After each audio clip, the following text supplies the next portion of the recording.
हाँ जी। हमने जो कहा था कि जो कल की कहानी रही थी वो आज आप आज सुनाओगे।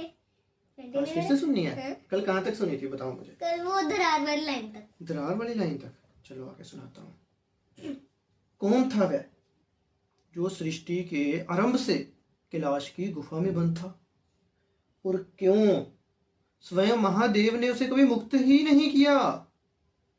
चलो आज उस गुफा का रहस्य जानते हैं। कैलाश की चोटी पर दरार पड़ी और एक अनजानी आवाज गूंज उठी, जिस सत्य को आपने छिपाया अब वह संसार जानेगा।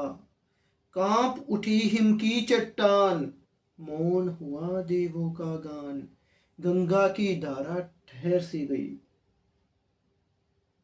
दिशाओं की सांस बिखर सी गई। नंदी ने शिव को देखा चुप, पार्वती का भी झुक गया रूप।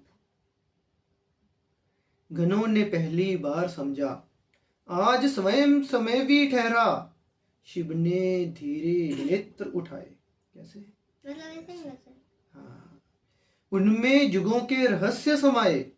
बोले, ये कोई साधारण स्वर नहीं जिसे सुनकर वे व्यर्थ नहीं, ये उस आत्मा की पुकार है जो अहंकार का अवतार है। मतलब अहंकार है वो। हाँ जी। कैलाश बोला, प्रभु कौन है वह जिससे स्वयं महाकाल भी मौन है? ऐसा कोई कैसे हो सकता है? क्या कोई ऐसा भी है जो मृत्यु से परे? अहंकार। अहंकार जो मृत्यु से परे और काल से मौन है। शिव ने त्रिशूल धरती पर रखा, आकाश ने अपना रंग बदला, फिर बोले, नीले से लाल। नीले से लाल, क्योंकि ऐसे टाइम पे वो लाल ही होता है। हाँ जी। फिर बोले, सृष्टि के प्रथम प्रभात में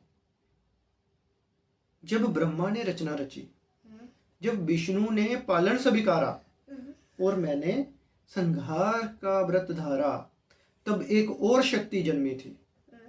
ना देव, ना दानव, ना मानव, उसका नाम था अहंकार। अहंकार। ना उसका कोई शरीर था, ना कोई रूप। वह हर उस मन में जन्म लेता जो स्वयं को ईश्वर से बड़ा समझ लेता। हाँ जी।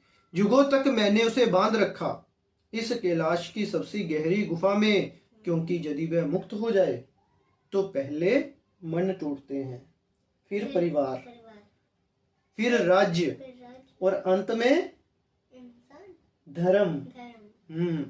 इतना कहते ही गुफा के भीतर एक प्रचंड हंसी गूंजी। हा हा हा हा हा। इससे भी हाँ जी।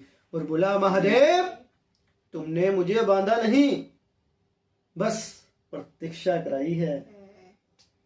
अब मनुष्य के हृदय में मैं पहले से ही जन्म ले चुका हूं। झूठ को सत्य और स्वार्थ को धर्म बनाने का समय आ गया है। उस हंसी में हिमखंड टूटने लगे, आकाश पर काले बादल छा गए, देवगण अपने अस्त्र संभालने लगे, लेकिन महादेव अब भी शांत थे, क्योंकि उनको पता है कोई ना कोई तो है धरती में। हाँ।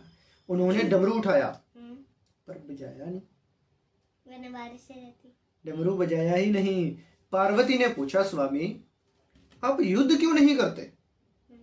महादेव मुस्कुराए, अहंकार को अस्त्र से नहीं हराया जाता, उसे केवल आत्मज्ञान ही पराजित करता है। हाँ जी। और अब समय आ गया है एक ऐसे वक्त को जगाने का जो स्वयं से भी युद्ध कर सके। इतना कहते ही महादेव ने अपनी जटाओं से एक दिव्य प्रकाश निकाला और वह प्रकाश पृथ्वी की ओर बढ़ा, किसी एक मनुष्य की खोज में। कौन? ये बताएंगे हम आपको कल।